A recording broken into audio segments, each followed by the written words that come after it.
I was having y'all, it's your boy Rico from Street Scores, and we got to talk about the potential of James Bradberry being released from the New York Giants. Of course, there's a strong Carolina connection right there. Ron Rivera, all of those guys. Also, Kyle Van Noy was just signed to the Chargers. That's another linebacker off the market. How many are left? Which are the best options for us as a Mike linebacker? Because we're also going to take a look at our linebacker group right now. Look at the depth chart and see what we have to work with. It's not pretty. And then lastly, I'm going to update y'all on the whole marching band update and it's now officially the Hell to the Commanders HTTC. I mean, a lot of y'all already know that was announced earlier. And also an update to the fight song as well. But before we dive into all of that, make sure you subscribe to the channel. Hit the bell next to the subscription button so you get a notification immediately. And every time I release an informative and opinionated video just like this one, make sure you be on the lookout for all of the content coming up. Again, if you're not a channel member, go become one, because I will be doing film sessions on all of the players that we brought in over the weekend, even a lot of the undrafted free agents, especially my favorite one. So I'm trying to do a couple of film sessions that I get out there for everybody, but channel members are going to get all of them. Even if I got to react to a highlight tape, that's all I can get. Or even guys like Percy Butler, where his best tape is the East-West Shrine Bowl. If I have to react to some of those things, you're going to get something for each of these players, especially the draft picks and some of the undrafted free agents. But without further ado, let's get it.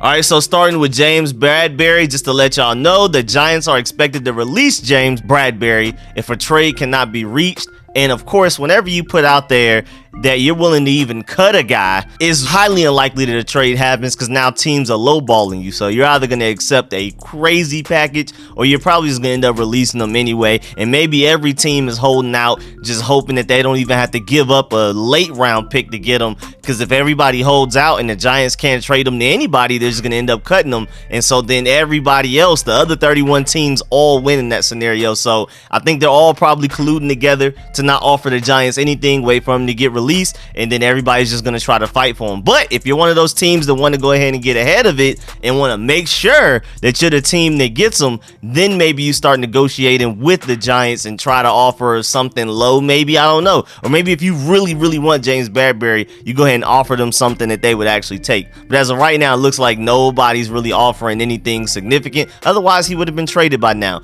But the reason this whole situation even came up is because the New York Giants are trying to save money. He's going to be a cap casualty. They're hoping to save $10 million if they cut him. So we'll see how that goes, man. That's a really interesting situation. And I know a lot of people are anti-Panthers players, especially with us constantly getting so many of them, and that's all we do. We've already signed 3 former Rivera Panthers and then 1 other non-Rivera Panther in the wide receiver Alex Erickson, who we just signed a couple of days ago. So far, all of our technically outside team signings have been all former Panthers. Again, 3 of them playing directly under Ron Rivera, and 1 of them that's technically a Matt Rule Panther in the kick returner, punt returner we signed a couple of days ago. But James Bradberry is clearly a Rivera Panther, so of course people are gonna overreact and be upset about the fact that he's a former Panther. But James Bradberry is one of the best corners in the NFL, and we were hoping to get him when he was a free agent before he went to the Giants in 2020.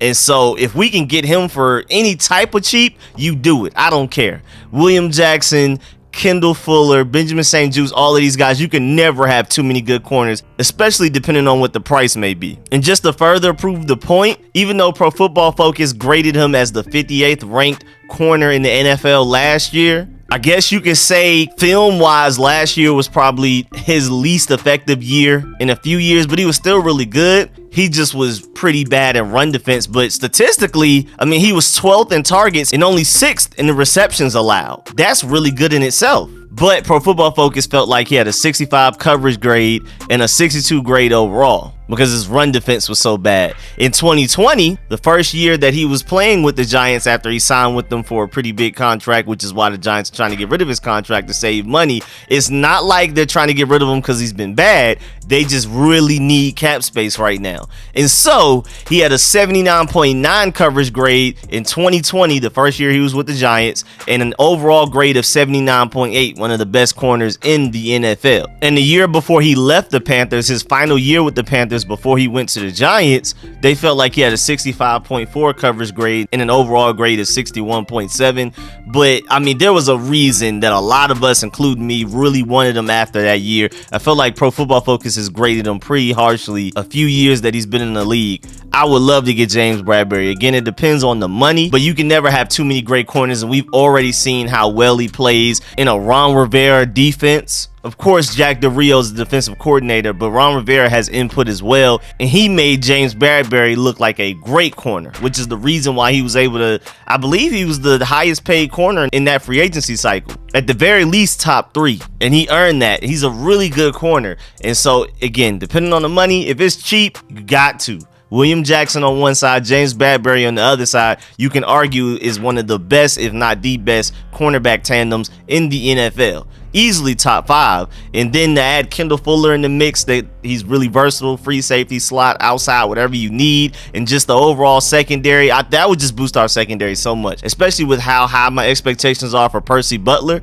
I think our secondary would be shut down. You add James Bradberry to it, plain and simple. Now moving on to the linebackers, Kyle Van Noy, the Patriots linebacker, just signed with the Chargers, and they're not playing. They're building up that team like crazy. The free agency moves and draft moves as well that they've made the past couple of years, they are turning that team around, and they're actually going to be able to compete in the hardest division in the NFL. And one of the very few holes they had left, they added a solid player in Kyle Van Noy, which takes me to the point of who's left at linebacker. And before we even get to that, let's talk about our linebacker room. As of right now, if we're talking about a 4-3, our starting linebackers are Jamin Davis, Cole Holcomb, and Khaleke Hudson, with the backups of Dijon Harris, Milo Eifler, David Mayo, Trey Walker, Drew White, and Jordan Kunaszyk.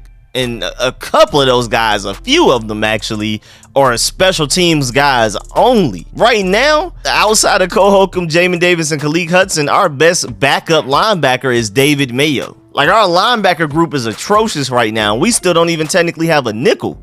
I mean, right now, Percy Butler is our projected nickel, but he was a 4th-round player that's still pretty raw. I'm really excited about him, but who knows how productive he'll be early on. And so maybe you include Derek Forrest in that linebacker room, in that Buffalo nickel room, but that just goes to show that you either need to bring Landon Collins in for cheap and or go get a linebacker out in free agency, because as of right now, we don't have a true Mike linebacker, and they've spoken highly about Cole Holcomb and feel like he can play Mike linebacker if they need him to, but I prefer Cole Holcomb as an outside linebacker along with Jamin Davis. I think if he's not being forced to play Mike linebacker, I think Jamin Davis actually has the potential to show us why he was a 1st-round pick. So I'm still excited about him. I'm pretty optimistic about Jamin Davis, but we still need a true Mike linebacker, which takes me to the guys that are available, which includes Anthony Barr, who's 30 years old, AJ Klein, who's 30, KJ Wright, who's 32, Joe Schober, who's 28, Anthony Hitchens, who's 29, Donta Hightower, 32, but you can argue out of all of the names I've said,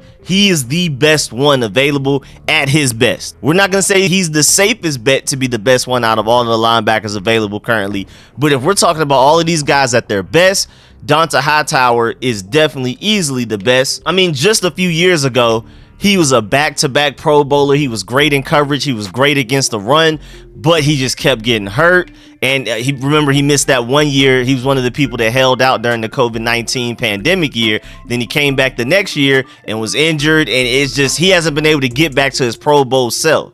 And again, he is 32 years old. So there's a question as to whether or not he'll ever get back there and if he can ever just stay healthy, period. But at his best, out of all of the linebackers available, he's the best. But then you also have, of course, John Bostic, who is the worst nightmare for us. But you have Quan Alexander, who has a lot of potential to him. He's still only 27, but can he stay healthy?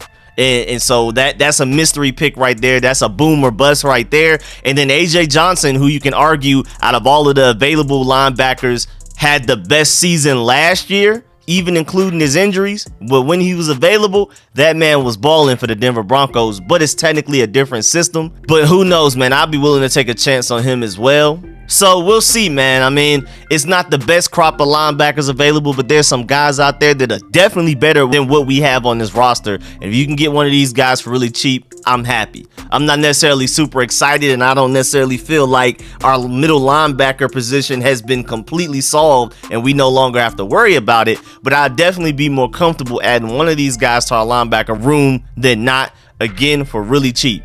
Definitely way cheaper than what I'm willing to pay James Bradberry, Donta Hightower, Quan Alexander, or AJ Johnson. I'd probably be okay with Anthony Hitchens as well. And again, honestly, everybody I listed may be better than what we got, but those are probably my four that I'm looking at the most. Quan Alexander for the youth and potential, boom or bust. Donta Hightower at his best, if you can get that out of him. Doubt you can, but if you can, you have a Pro Bowl middle linebacker. Of course, AJ Johnson for the reason I've already explained, and Anthony Hitchens, who's a solid option as well. I mean, I don't know. Maybe we can convince Ron Rivera that AJ Johnson is friends to a cousin, to a brother, to somebody's mom that's a cousin to one of Ron Rivera's friends, some type of connection. I don't know. We got to do what we got to do right there, man. Somebody. And then lastly, like I already said in the intro, the Washington Commanders unveiled their new motto, Hail to the Commanders. So it's HTTC instead of HTTR. And that was announced days ago. But today, they finally updated us on the marching band and the fight song. They're bringing the marching band back, which is going to be really exciting because from my experience, since, you know, from Atlanta, living in Atlanta, haven't been to a lot of burgundy and gold games, I can definitely count how many games I've been to in my life on one hand. But I do remember, even from Atlanta,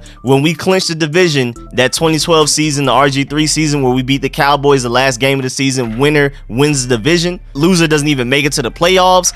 I remember that night the marching band was dancing and playing go-go music, I believe like in a parking deck or something like that, wherever it was. That was amazing. That was beautiful. And it was kind of sad when they got rid of the marching band. Again, even though I don't go to the games, I like marching bands just in general. I mean, first of all, Black and Southern, you know, marching bands, the Battle of the Bands, all that stuff I used to go to when I was younger. I was in the band myself, and even just college football wise, you know, I'm a Georgia Bulldog fan through and through, one of the biggest UGA fans you'll ever meet. And I just love the overall atmosphere just of watching college games when marching bands and just bands in general just playing their music all throughout the game. And even when you play NCAA football, instead of there being the stupid rap, random rock songs that they just add in there that are just awful. I mean, just the worst soundtracks doing it. NCAA comes with the marching band music all throughout the menu screens, loading screens, all of that. It just adds a whole nother level of just passion, and I just love the whole atmosphere, man. So I'm happy that they're bringing back the marching band. Even though I'm not sure how many games I'm gonna actually be able to go to in person, I am really excited that we're having a marching band again. I don't know why they took it away in the first place when we became the Washington football team,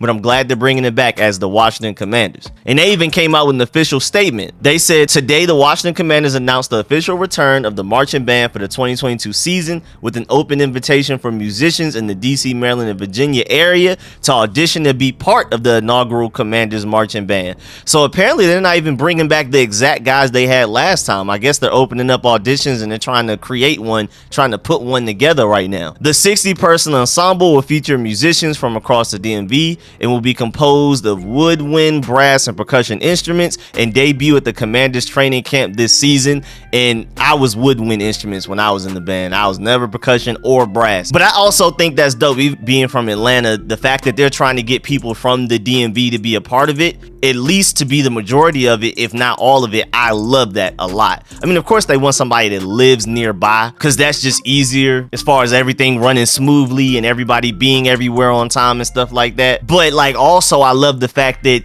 it's gonna be people on the band that are burgundy and gold fans and things like I just love that passion that they're building right there. So I'm definitely big on that. I hope they invite at least a couple of the guys that were on the previous marching band back. I would really like that. Even though I'm not sure if they ever actually were official marching band that marched on the field. I can't remember. I know at the very least they were in the stands, from what I believe, something like that. But either way, the main thing I remember was from that RG3 season at the end where they were going crazy and playing go-go in the parking lot. That was amazing. Whatever that was, bring at least a few of those guys back. The 2022 marching band will be led by Washington's first ever music director, Maestro Jeffrey Scandocken, who will set the tone for a new era for the band. It's a lot to read in there, a lot to unpack that I could probably talk about for 20-30 minutes. So if you want to go look up that statement, just go to the official Washington Commanders Twitter. They tweeted it out and all of that. Go check that out. But that's crazy though, because we've had a marching band until 2 years ago, since 1937. So that was just weird that we didn't have one. We were the very few teams in the NFL that did have one, and then we were added to the list of teams that didn't. So I'm glad that we're going back to getting it, because it makes us unique as a team.